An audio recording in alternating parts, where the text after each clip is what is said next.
Hi, and welcome to the Literary Sipper. I'm Amber V.D. Hill, your host, and this session we are going to talk about wrapping up our 2024 reading. This is not my 2024 book list, which will probably be one of the next episodes, but this one is more about thinking about gift giving for books that for other people or for yourself, and also just sort of some highlights about the year.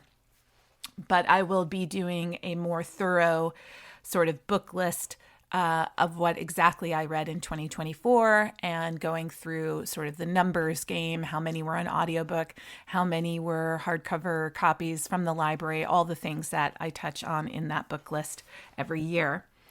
But my question to you is, are you finishing up your 2024 list? We still have about 20 days left in the month and 20 days, I guess, left in the year.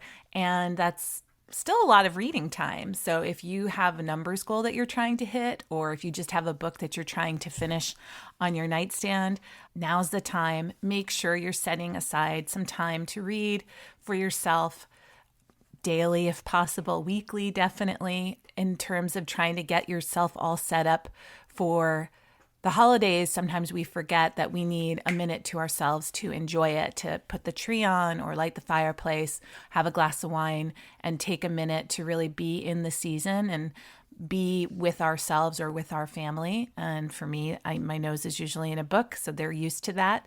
But it's also a really great time to think about gift giving and giving the gift of books. And we've talked about that many times on the podcast, about giving your teenager a book that you loved as a teenager and maybe doing a reread yourself, or gifting someone their favorite authors, maybe doing a completionist sort of gift.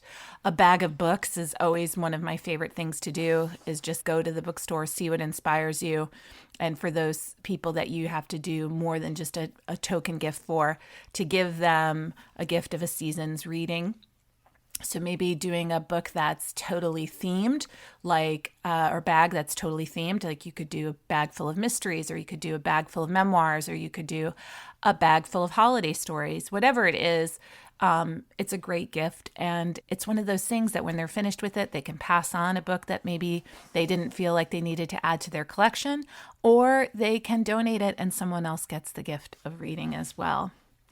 But I wanted to know if you are on track to meet your reading goals. That's another thing I'm always curious about. We set these sort of arbitrary reading goals, either with minutes or numbers of books, or finishing a collection of a certain author.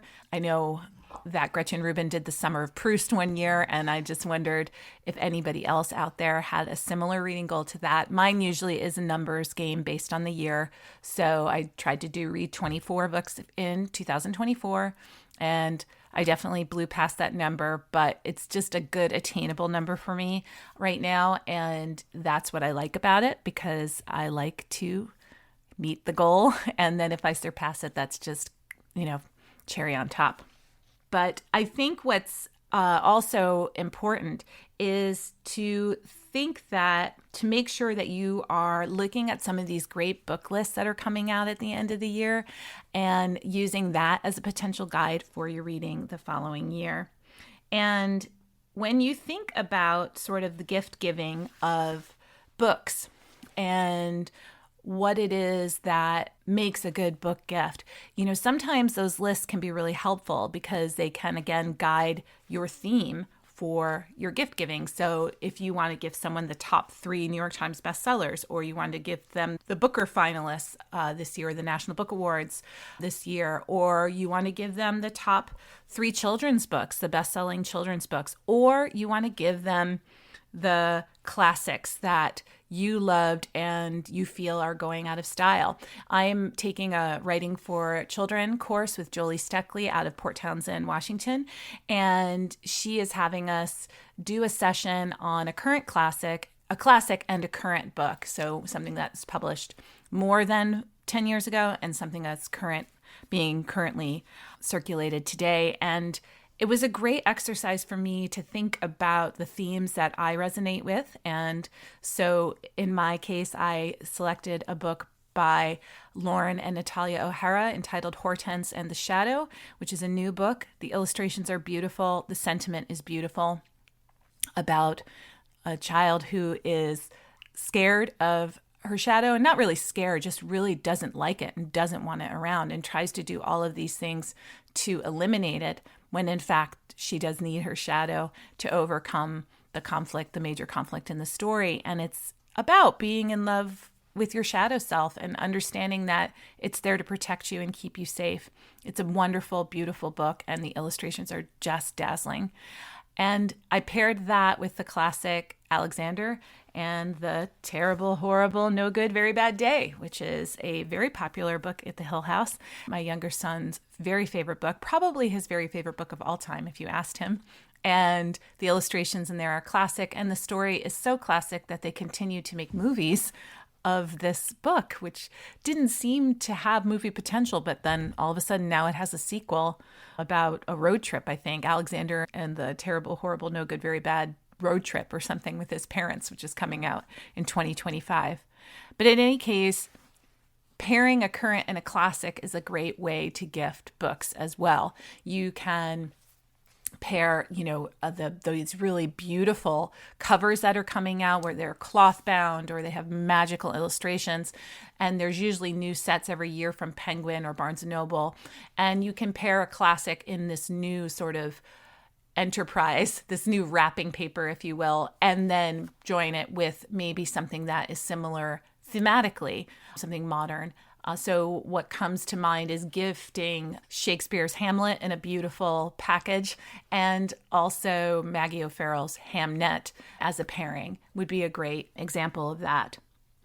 And one book that I have recommended over and over again this year, both audio and obviously in hardcover, is Anne Patchett's The Dutch House. And I don't think that I have recommended it to a person that has not liked it. And everyone comes back to me and says how much they loved it and how they went on to recommend it to their parents or their son's teacher or their friend or gifted it to people. And again, it is a stunning hardcover cover with this beautiful painting. And then the audiobook, if you have not listened to the audiobook, I highly recommend it, is read by Tom Hanks. It is probably the best audiobook I have ever listened to, and I listen to a lot of audiobooks. It is so powerful, and you are reminded why he is such an incredible actor. He does all of the roles without guile, and you don't really think that he's trying too hard to embody these characters, but yet you can tell one from the other very easily just by inflection, by speed of which he says the dialogue. It is an incredible performance, and one that I don't think will be soon topped.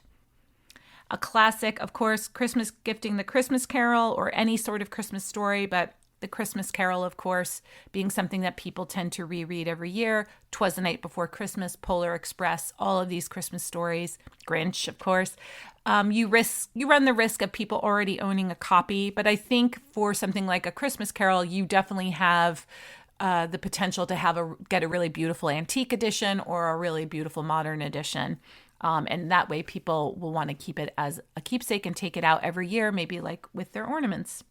I also recommend The Poetry of Mary Oliver. I think that is a special, special gift for a person, devotions being the one that I give to people often. And oftentimes what I will do is I will put a bookmark in the poem to mark the page of the poem that I think would resonate with them most. And in the card, I will write that. I will say the bookmark marks the words that made me think of you. And so they have a little bit more personal connection to it. And I think this is the thing, books are something that Marie Kondo in The Life-Changing Magic of Tidying Up tried to get us to get rid of, that you don't really need. And obviously for someone like me, that's a very difficult ask. But I'm getting better at purging, and I have an episode on purging if you want to listen to it. But I think that what's important about gift giving in any framework, whether it's books or clothes or whatever, is that you really are thinking about the person, and you're really thinking about what they would want, and you're really just underlining for them what you feel about them. And so for some people, gift giving can be very difficult, or you just have so many people to give to that your list is unwieldy and it's really hard, especially when you're in a time pressure of Christmas. Maybe you didn't find the right gift for that person. When you have only the birthday to get ready for, you have an entire year to figure out what you can get them if you want to find something special. But sometimes in these 3 weeks that we have to sort of figure it out, unless you're one of those people who is done with their Christmas shopping in October, in which case I'm so impressed and in awe of you, but I'm not that person. And I think you can do something small like a book, and writing a little note will elevate that gift to the level of any really great cashmere sweater, in my mind, at least. Other choices are biographies of people that you know that the person admires or are in the arena that that person is excited by. I do this a lot with my nephew, who's very into basketball. I'll find all kinds of great basketball memoirs and biographies of coaches or teams or current players and gift him those with the standard Nike gear that he asks for every Christmas. And I also am a really big fan of coffee table books. There's so many beautiful ones, and you can really use a person's interest to guide that. So if they have a particular art style, or if they're very into architecture, or if there is a topic that they're interested in, cars or stained glass, you can find a coffee table book on any of those subjects, and they're beautiful and powerful. And I totally recommend reading coffee table books, which I think I've also have an episode on. Other things you might think about are book journals, making sure that that person is keeping track of their reading, or even a bookshop date. Give them a little bit of a card that says this entitles you to one bookshop date with me, and where I will treat you to a book of your choice. I think signed copies of old favorites are really magical gifts if they're in your budget. Right now, Barnes & Noble does all kinds of signed copies just available to people in the stores, and that's a really special gift. My son got me for my birthday this past October Louise Erdrich's new book, The Mighty Red, and it was signed, and I didn't have a signed copy of any of her books, so it's something that I'll always treasure. And I think, highlighted passages, pretty wrapping paper, annotated versions of books, buy one for them and one for you and say, let's make a date to talk about this over wine. Mugs, of course, tea, wine, and time for themselves are wonderful gifts. I have a friend who goes to a hotel for the weekend away from her husband and family and takes a stack of books, and she always asks her friends what she should take with her and gives herself a little reading retreat. I can't think of a better gift to give a spouse than a reading retreat.